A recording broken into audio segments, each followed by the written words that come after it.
is I'm not a motivational speaker. Motivational speakers get up on stage and they're like, you can do it.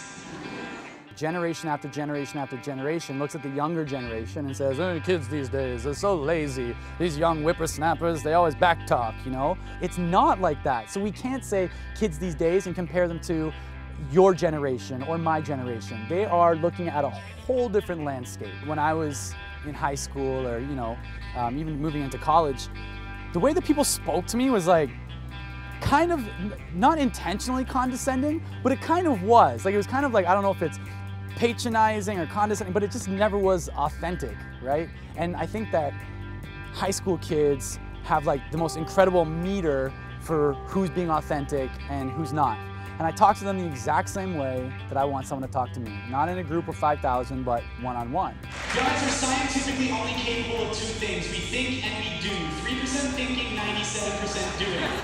So I made this Kids These Days videos just to, you know, I hate listening to complainers. So as horrible as it sounds, I just want people to shut up and like stop saying kids these days, you know. I wanted to create some space to allow the kids to breathe and go off and figure out the things that they're trying to figure out. The situations, the problems, and the difficulties that we've never faced, you know, that generations before them have never faced. And that's really all that it was about.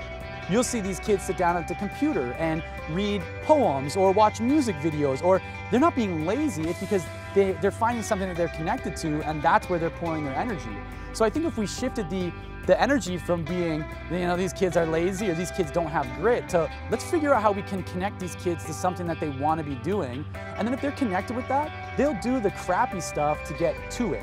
I just wanted to let people know that it's not a linear path, you know? And when I was living in Japan, I kind of realized that, like, you know what? My story's not that unique. There's a ton of other people doing just crazier things and having, you know, even more phenomenal experiences. I'm the type of person that gets like excited about, as corny as this might sound, I get really excited about the potential of things. So I want to be as close to them as possible to see what it is they're going to be doing. Because they think about things different, they maneuver through the world differently, and they're going to do things a lot differently than we did, or our parents did, or our grandparents did. I was fortunate enough to know my grandfather for a few years before he passed away. And I remember going to his house, you know, when I was 8 or 9 years old and sitting at his kitchen table, and he would just tell story after story after story. And there's something like completely magical about just being at this kitchen table and being lost in this story. And if it wasn't for him, I don't know if I would know the value or the importance of storytelling and what it can actually mean.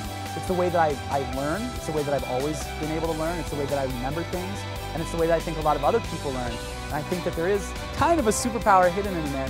I can't even act like it's, you know, my doing, that I went out there and it's just something that I've kind of been given, and I do feel is somewhat of a superpower.